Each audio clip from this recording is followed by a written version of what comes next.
ഈ അജിതകുമാരി ടീച്ചർ. ഞാൻ തന്നെയാ. എന്താ? എനിക്ക് മാഡത്തിനോട് ഒരു കാര്യം സംസാരിക്കാനുണ്ടായിരുന്നു. കയറി വരൂ. ഓ, താങ്ക്സ്.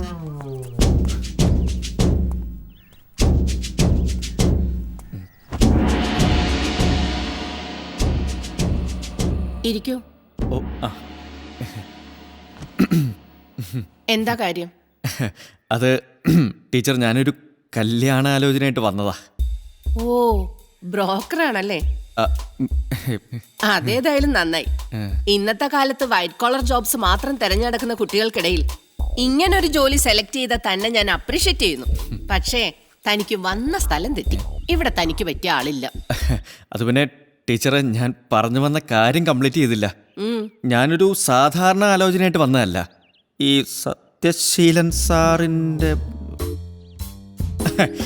നിങ്ങൾ തമ്മിലുള്ള മുൻകാല ഇരിപ്പ് വശങ്ങളെ കുറിച്ചൊക്കെ സാറിനോട് വളരെ ഡീറ്റെയിൽ ആയിട്ട് സംസാരിച്ചു. സാറിന് ഇപ്പോഴും ഈ ബന്ധത്തിൽ താല്പര്യമുണ്ട്, ടീച്ചർക്കും താല്പര്യം ഉണ്ടാകുമെന്ന് ഞാൻ ഊഹിച്ചു. അല്ല, എന്റെ ഊഹം തെറ്റല്ലാന്ന് എനിക്ക് ഊഹിക്കാവുന്നേ ഉള്ളൂ. അതുകൊണ്ടാണല്ലോ ടീച്ചർ ഇപ്പോഴും അവിവാഹിതനും സാർ ഇപ്പോഴും അവിവാഹിതയും സാർ ഇപ്പോഴും അവിവാഹിതയും.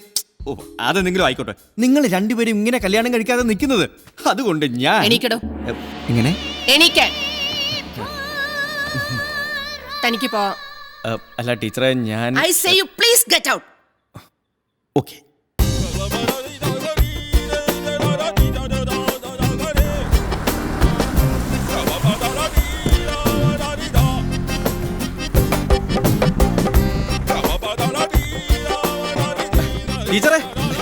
ടീച്ചറെ ഇതുവരെ തീരുമാനം പറഞ്ഞില്ല.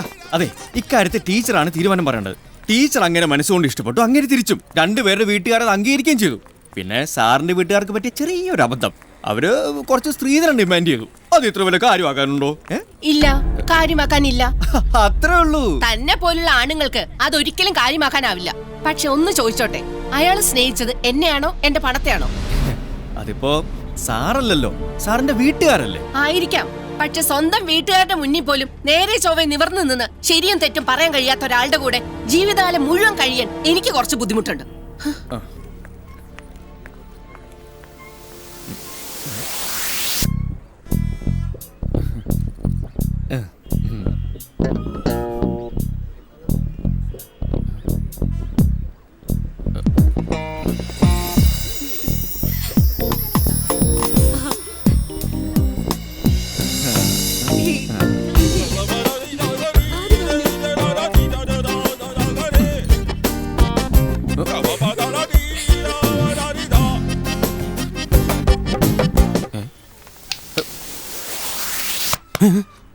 മൈ ഡിയർ കൂട്ടുകാരാ, ഈ ദൂരെ നിന്ന് നോക്കി വെള്ളം ഒലിപ്പിച്ച് സ്വപ്നവും കണ്ടോണ്ട് നിൽക്കാതെ ഉള്ള നേരത്തെ ചെന്ന് മുട്ടാൻ നോക്ക്.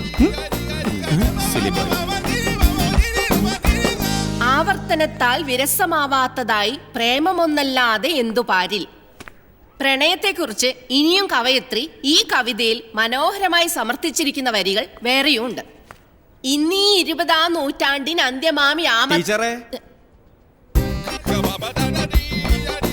എക്സ്ക്യൂസ് മീ, എന്താടോ? ടീച്ചർ തീരുമാനമൊന്നും പറഞ്ഞില്ല. അതിനെന്തിനാ താൻ ഇങ്ങോട്ട് കെട്ടിയെടുത്ത്? ഇപ്പൊ വീട്ടുകാരുടെ മുന്നിൽ നേരെ ചൊവ്വെ നിവർന്ന് നിന്ന് സംസാരിക്കാനാവുമെന്ന് സാർ ഇപ്പൊ വന്ന് എന്നോട് പറഞ്ഞു. അത് അപ്പൊ തന്നെ ടീച്ചറോട് പറയാമെന്ന് വിചാരിച്ചു. ഇനിയിപ്പോ ടീച്ചറുടെ അഭിപ്രായം അറിഞ്ഞാൽ എനിക്ക് ഇപ്പൊ തന്നെ ചെന്ന് സാറിനോട് പറയാലോ. എന്റെ തീരുമാനം ഞാൻ തന്നോട് പറഞ്ഞു കഴിഞ്ഞു. അങ്ങനെ പറയരുത്. ഇപ്പൊ തന്നെ ടീച്ചർ പഠിപ്പിച്ചോണ്ടിരുന്ന കവിത എന്നതാ? പഠിപ്പിച്ചോണ്ടിരുന്ന കവിത എന്നതാടാ? ആവർത്തനത്താൽ വിരസമാവാത്തതായി പ്രേമമൊന്നല്ലാതെ എന്തു പാരിൽ. ആഹാ, മിടുക്കൻ, വെരി ഗുഡ്, സിറ്റ് ഡൗൺ. ഇതൊക്കെ നമ്മൾ കുട്ടികൾക്ക് പറഞ്ഞു കൊടുത്തുകൊണ്ട് മാത്രമായോ? നമ്മൾ മുതിർന്നവർ വേണ്ടേ അവർക്ക് പ്രാക്ടിക്കലായിട്ട് ഇതൊക്കെ കാണിച്ചു കൊടുക്കാൻ? എന്റെ തീരുമാനം ഞാൻ തന്നോട് പറഞ്ഞു കഴിഞ്ഞു. ഇനിയും താൻ ഇവിടെ കിടന്ന് പ്രസംഗിക്കാനാണ് ഭാവമെങ്കിൽ ഇനി ഞാൻ എടുക്കുന്ന തീരുമാനം തനിക്ക് ബുദ്ധിമുട്ടുണ്ടാക്കും. അതുകൊണ്ട് പോവാൻ നോക്ക്.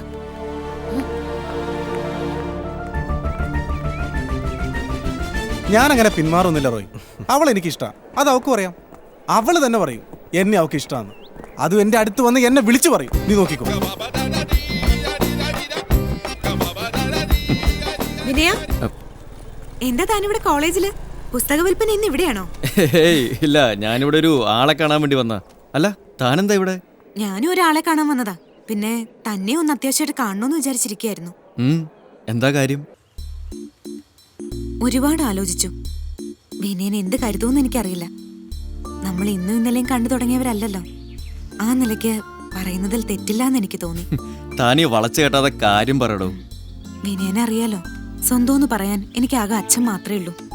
സാമ്പത്തികമായും അത്ര നല്ല അവസ്ഥയിലൊന്നും അല്ല ഞങ്ങള്. വിനയന്റെ കാര്യങ്ങളൊക്കെ ശരിക്കും മനസ്സിലാക്കിയിട്ട് തന്നെയാ പറയുന്നത്. ഇനിയിപ്പോ താല്പര്യമില്ലെങ്കിൽ കൂടി നോന്ന് പറയരുത്. വിനയൻ എന്റെ കയ്യിൽ നിന്ന് ഒരു പോളിസി എടുക്കണം. എന്താ? ബൂത്തിലെ വരുമാനം കൊണ്ട് മാത്രം പിടിച്ചു നിൽക്കാൻ പറ്റാത്തതുകൊണ്ട് ഞാൻ സൈഡായി LIC ഏജന്റ് വർക്ക് കൂടി തുടങ്ങി. അതുകൊണ്ടാ പറയുന്നത്. അവൾ ഒരു പോളിസി എടുക്കാൻ പറഞ്ഞതിന് താൻ ഇത്ര ഇമോഷൻ ആവേണ്ട കാര്യമൊന്നുമില്ല. നിനക്കൊരു കാര്യം അറിയോ, ഞാൻ ഇന്ന് വരെ ഒറ്റ പോളിസി എടുത്തിട്ടില്ല, എടുക്കുകയില്ല. അതാണ് എന്റെ പോളിസി. പിന്നെ ആ പെണ്ണ് പറഞ്ഞതുപോലെ പോളിസി ഒന്നും എടുത്തില്ലെങ്കിലും നീ അത്യാവശ്യമായി ചെയ്യേണ്ട ചില കാര്യങ്ങളുണ്ട്. ഈ പുസ്തക കച്ചവടം എന്ന് പറഞ്ഞ് വേഷം കെട്ടി നടക്കുന്നത് കളഞ്ഞിട്ട് ഒരു ജോലി സംഘടിപ്പിക്കാൻ നോക്ക്. അങ്ങനെ ഒരു ജോലി സംഘടിപ്പിക്കാൻ നോക്കിയിട്ട് പറ്റാഞ്ഞിട്ടാണ് ഇങ്ങനത്തെ ഒരു വേഷവും കെട്ടി നടക്കുന്നത്. എന്നാ ഇനി മുതൽ ആ വേഷം കെട്ട് വേണ്ട. മാന്യമായി ശമ്പളം കിട്ടുന്ന ഒരു ജോലി ഞാൻ നിനക്ക് റെഡിയാക്കിയിട്ടുണ്ട്, ഞാൻ പഠിപ്പിക്കുന്ന കോളേജിൽ. കോളേജിൽ പഠിപ്പിക്കാന്നൊക്കെ പറഞ്ഞ അയ്യടെ പഠിക്കാനും പഠിപ്പിക്കാനും ഒന്നുമല്ല, അതിനൊക്കെ നല്ല യോഗ്യന്മാരായിട്ടുള്ള എന്നെ പോലുള്ള ആൾക്കാർ അവിടെ ഉണ്ട്. പിന്നെ എന്ത് ജോലി? ജോലി എന്താന്ന് ചോദിച്ചാല് കോളേജ് ക്യാൻറ്റീനില് ഇങ്ങനെ. അത് ജോലി എന്താണ് എന്നുള്ളതിന്റെ ഉത്തരവല്ലല്ലോ. സൂപ്പർവൈസിങ്ങോ?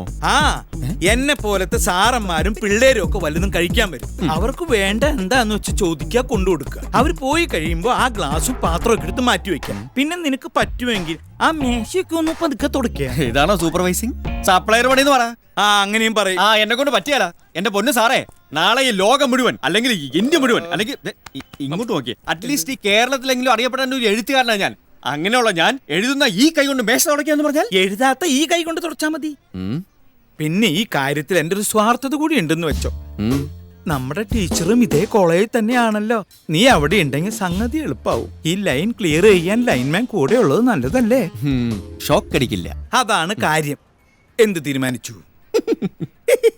തീരുമാനം ചോദിച്ചിന് നീ എന്തിനാ ചിരിക്കണേ? നിനക്ക് ഈ കിളിയാവുണ്ട്. ഞാൻ എന്റെ കാര്യം ഓർത്ത് ചിരിച്ചു പോയതാ. സാറ് വായിച്ചു കാണും എന്റെ എന്താ? അല്ല, പൂവ് വീണു എന്ന് പറഞ്ഞ നോവൽ. അതിലെ നായകൻ ഒരു ഘട്ടത്തിൽ ഗത്യന്തരമില്ലാതെ അസ്തിത്വ ദുഃഖത്തിന്റെ ഭാഗമായി ഇതുപോലെ ഒരു ഹോട്ടലിലെ സപ്ലയർ ജോലിക്ക് പോകുന്നുണ്ട്. നോവലും കഥയും അസ്തിത്വമൊക്കെ അവിടെ നിൽക്കട്ടെ, നിനക്ക് താല്പര്യം ഉണ്ടോ ഇല്ലയോ? അതല്ലേ ഞാൻ പറഞ്ഞു വന്നത്. എന്റെ കഥയിലെ നായകന് പോകാമെങ്കിൽ പിന്നെ എനിക്ക് പോയാൽ എന്താ പ്രോബ്ലം? എങ്കിൽ നീ നാളെ തന്നെ പോന്നേക്ക്. നാളെ കോളേജ് യൂണിയന്റെ ഇനോഗ്രേഷനാ. ക്യാൻറ്റീനിൽ പിടിപ്പത് പണിയുണ്ടാവും. ഞാൻ അപ്പച്ചനോട് പറഞ്ഞേക്കാം. ആരുടെ അപ്പച്ചൻ?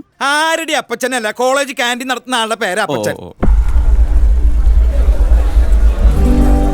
ആകാശം ദൂരെ എന്നതോ നുണയല്ലേ, ആശിച്ചാൽ ഇന്ദ്രലോകമോ ഇവിടല്ലേ.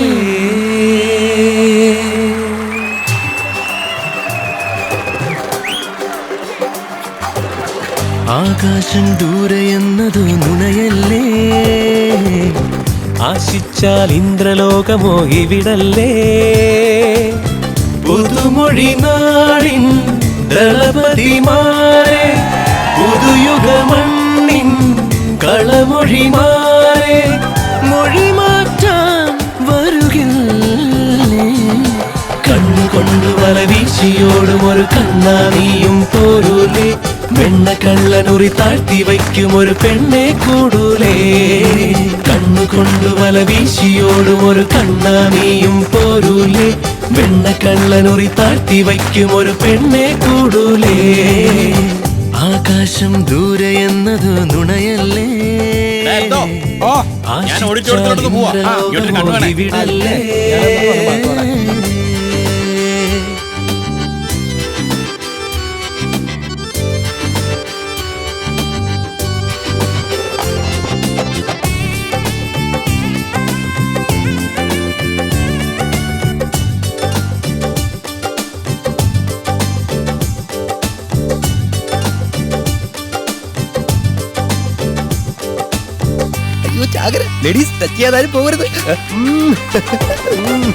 എള്ളോളം നേടാനോ ഏറാൻ മൂളിയാകല്ലേ, എളുപ്പത്തിലെല്ലാം കൊയ്യാൻ കൊതിക്കല്ലേ.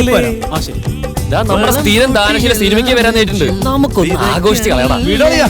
ജാതി നീട്ടുന്ന ജാതകത്തിന്റെ താളായി മാറല്ലേ, സ്നേഹമാണെന്ന ജീവിതത്തിന്റെ താങ്ങായി മാറൂലേ, തുടക്കത്തിലെല്ലാം കുളിരല്ലേ, തുടക്കത്തിലെല്ലാം കുരിശല്ലേ, കുരിശല്ലേ.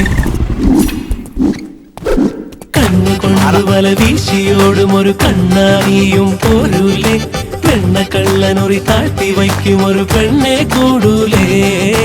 കണ്ണുകൊണ്ട് വല വീശിയോടും ഒരു കണ്ണാടിയും പോരൂലേ, പെണ്ണക്കള്ളനൊറി താഴ്ത്തി വയ്ക്കും ഒരു പെണ്ണെ കൂടൂലേ. എന്താ മോളു ആകാശം ദൂരെ ആശിച്ച ഇന്ദ്രലോകമോഹി വിരല്ലേ.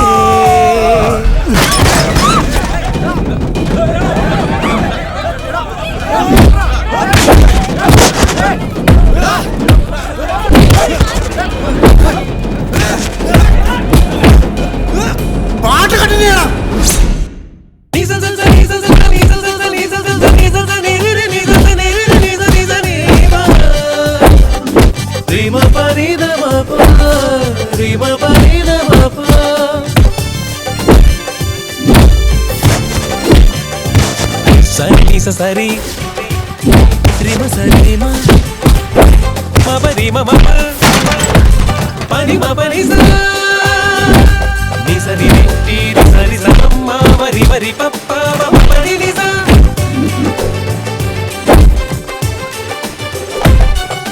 ని సరి సరి మ రి మ ప మ పని ని సరి సరి మ రి మ ప మ పని మ పని సరి సరి స సరి సరి స ക്യാൻറ്റീനിൽ ജോലിക്കും.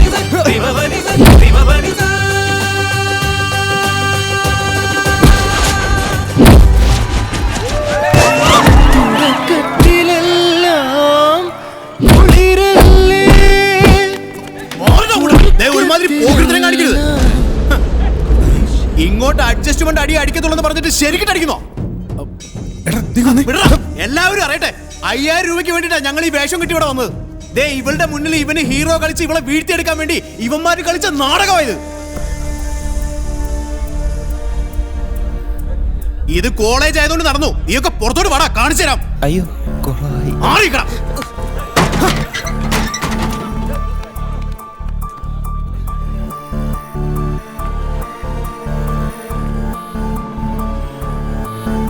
ഭയങ്കര ബോറാ സുധി ഇതൊക്കെ.